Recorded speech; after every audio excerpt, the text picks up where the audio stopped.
Hi, and thank you for clicking on to hear a little bit about Vergara versus State Board of Education, the decision that came down yesterday from the Superior Court in Los Angeles.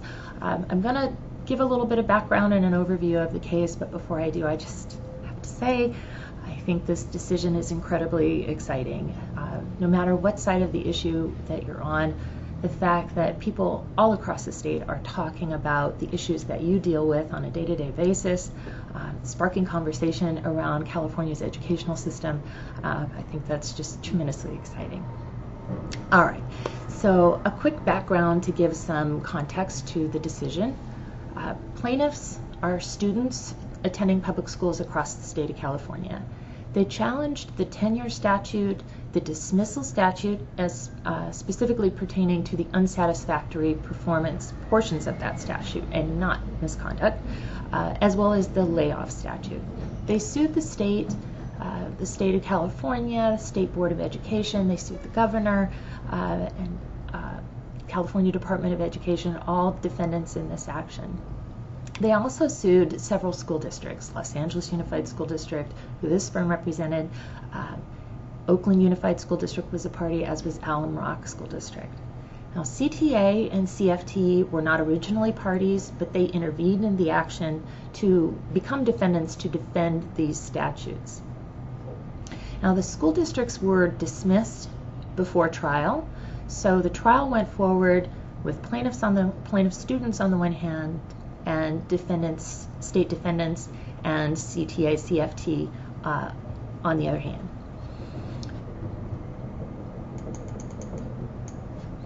The plaintiffs argued at trial that taken together, these statutes result in grossly ineffective teachers obtaining and retaining permanent employment in our school districts, and that these ineffective teachers are disproportionately assigned to students serving to schools that are serving predominantly low-income and minority students. And as a consequence, these statutes are unconstitutional because they violate the Equal Protection Clause of the California Constitution. And as the court put it, plaintiffs' equal protection claims assert that the challenged statutes violate their fundamental right to equality of education by adversely affecting the quality of the education they are afforded by the state. Now, during the trial, the defendants argued that these statutes are not unconstitutional, that they play a really important role.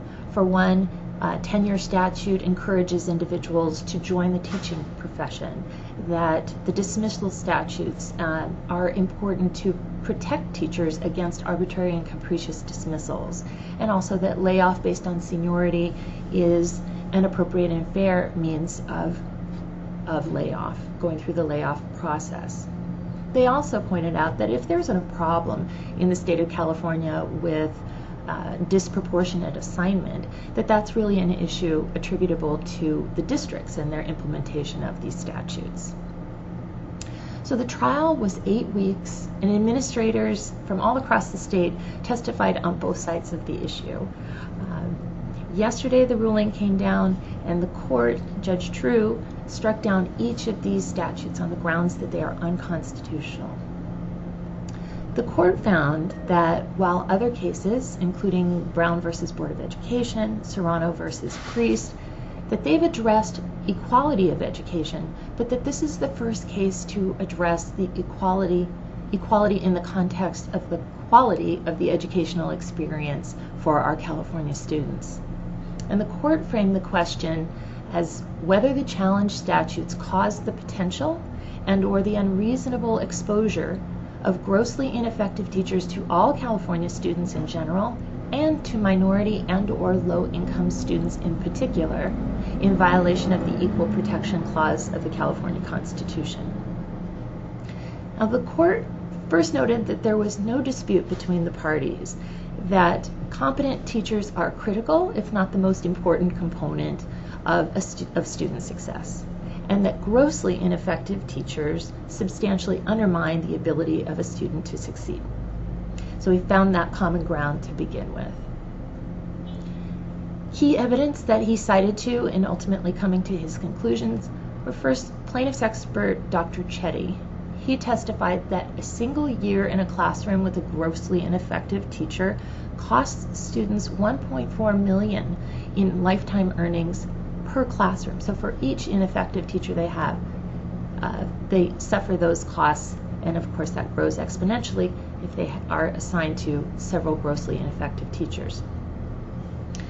He also looked to plaintiff's expert Dr. Kane, who testified that students taught by a teacher in the bottom 5% of competence lose 9.54 months of learning in a single year. He also pointed out there was no dispute that there are a significant number of grossly ineffective teachers in the state of California.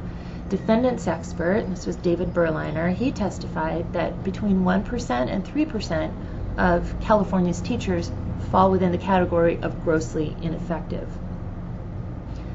So extrapolating, this means that of the approximate 275,000 teachers in the state, there are somewhere between 2,750 and 8,250 grossly ineffective teachers. So as the court says, based on the effects, what we know, or the testimony has established, the effects of grossly ineffective teachers, he says, it therefore cannot be gainsaid that the number of grossly ineffective teachers has a direct, real, appreciable, and negative impact on a significant number of California students, now and well into the future, as long as said teachers hold their positions. He also concluded that the evidence established that low-income and minority students are disproportionately affected by these statutes, and he looked to evidence that came from the California Department of Education in a report that concluded that low-income and minority students are, quote, far more likely to attend schools with disproportionate number of underqualified, inexperienced, out-of-field, and ineffective teachers and administrators. So based on the conclusion that low-income and minority students are disproportionately affected by the statute, the court then analyzed the constitutionality of these statutes under what's called the strict scrutiny standard. That's the highest standard, and it requires the state to establish that there is a compelling state reason to have these statutes that create this impact on a fundamental right such as education. Based on the conclusion that the strict scrutiny standard is going to apply, he again looked to each of these statutes to determine whether they're constitutional, the first being the tenure statute. And his conclusion was that the testimony established that a 2-year probationary period is really a misnomer, that it's anywhere from 16 to 18 months because of the March 15 deadline to non-reelect a probationary employee. It doesn't even allow enough time for the induction program to be concluded. So it is possible that a probationary teacher will obtain tenure but ultimately not obtain their credential, and he found that just incongruent and inexplicable. He also talked about the fact that the time constraints create a situation where districts feel that if there is any doubt at all about the ability of the teacher, then you must let the teacher go and non-reelect, rather than take on what is potentially a major burden of having to dismiss a teacher that doesn't turn out to be an effective teacher. He said that's not fair to teachers, and it's not fair to students. He also pointed out that California is really an outlier state when it comes to tenure and the 2-year tenure period, that most states have a longer tenure period, and that both experts on the plaintiff side and the defense side pointed out that 3 to 5 years would be a better time frame for making a tenure decision. With the dismissal statute, he concluded that the testimony established that it's simply too costly and burdensome to move forward with dismissing these grossly ineffective teachers. The costs range anywhere from $50,000 to $450,000. He pointed out defense witnesses testified that dismissals are rare because administrators believe it's impossible to dismiss a tenured teacher. That in light of the fact that there are somewhere between 2,750 and 8,250 grossly ineffective teachers currently in the system, it's particularly noteworthy that administrators feel that it's impossible to dismiss these teachers. Teachers he pointed out, are absolutely entitled to due process. But these dismissal statutes present what he called uber due process. Pointed out classified employees, just like certificated employees, have a property interest in their positions, and that's what provides them the right to due process before dismissal. But they have the same property interest, the same right to due process. So there's no reason why a classified process couldn't also provide for due process for certificated staff as well. He said there's therefore no need for the current tortuous process required by the dismissal statute. He says the current system is so complex, time-consuming, and expensive as to make an effective, efficient, yet fair dismissal of a grossly ineffective teacher illusory.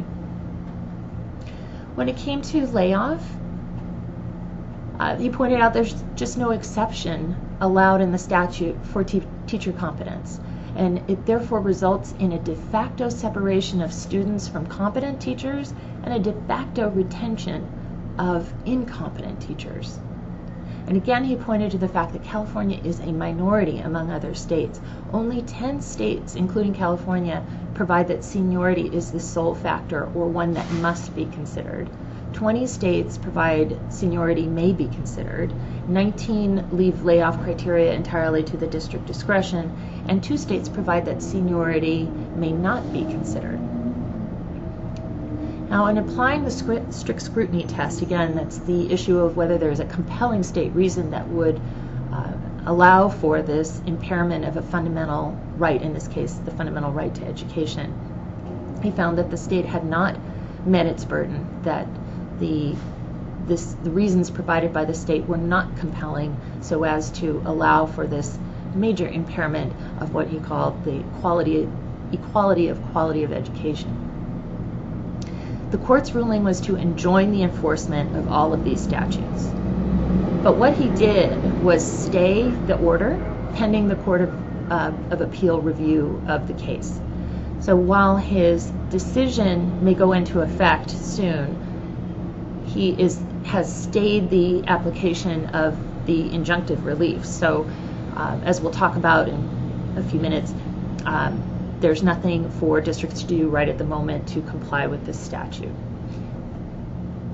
So some of the questions that came in yesterday is, if you look at the document itself, and there's a link to the decision in the email blast that we sent yesterday, it's referred to as a tentative decision. Does that mean that the court can change its mind? Really, that's about the process for finalizing a judgment. It's litigation procedures. There will be a decision prepared. The parties have a right to object to the form of decision, and ultimately a judgment will be entered. But we do not see any, and we don't anticipate any change to the decision and the grounds that he has laid out in his decision. So, what do we do now? What do we do about tenure? What do we do about dismissals? Well, it's business as usual in some respects. The decision's not in effect yet. We'll wait for the Court of Appeal to review and come down with its decision, whether it agrees with the trial court or not. But that doesn't mean you can't be thinking about change, because I do think that the legislature will pay some attention to this case, will pay some attention to the issue, and work with CSBA and AXA and the other groups to have a voice in the process, as I think change will be coming.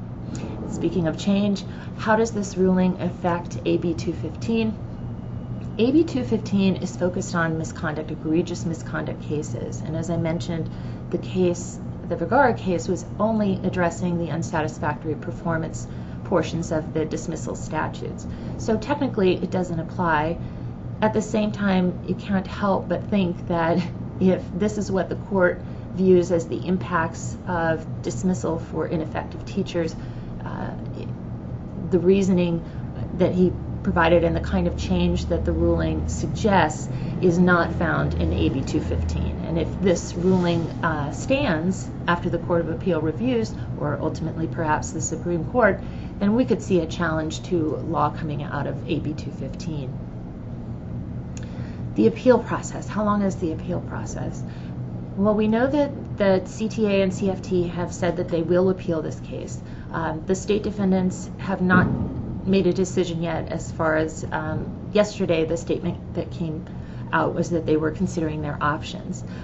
But with an appeal, we're looking at somewhere 18 months or so to have a decision from the Court of Appeal. Whoever is unsuccessful in the Court of Appeal can ask the California Supreme Court to review the decision. The California Supreme Court doesn't take all cases. It doesn't have to take the case. This is just the kind of case we would expect them to pay a lot of attention to. There's no question. It is groundbreaking, landmark kind of case. So we would expect them to review the matter, and that can add another possible 2, even 3 years to the process.